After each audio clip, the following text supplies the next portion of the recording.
Hello guys, niluluto muna namin itong sago para isagol ba sa ilagay sa sa binignit kasi gagawa. Pagkatapos nito, pagyari na itong magluluto na naman kami ng binignit. Yan, okay, tingnan nyo.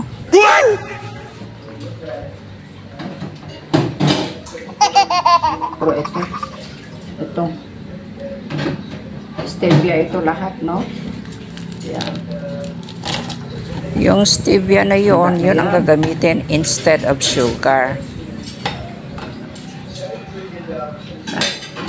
Stevia ang gagamitin ko para healthful,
ito na yung binignit na sinabi ko. Nalagay na yung ito ba yung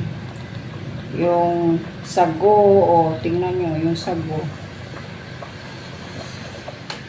Tapos ang nilagay ko ito all-purpose creamer, masarap yan. Tapos nilagyan ko ng kunting creme densada. Yan. Para medyo matamis din. Tapos yung iba dinagdagan ko ng stevia. Kasi ayaw ko ng sugar. Lagyan pa ng kunting. Ito ay evaporated milk. Yan ang sabaw para hindi magiging very sticky ba. Kasi pag very sticky, nahirapan kang magsukat. Maghain ba? Siyala.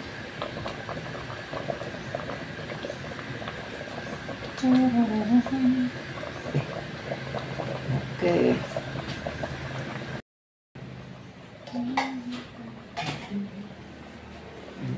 Check ko na Yan na ang binignit ko. Wow! Kain tayo. Masarap yata ito. Tingnan nyo. Ang halo diyan ay all-purpose creamer. Wow, di ba? Waps. Sarap. Okay. Kain ako.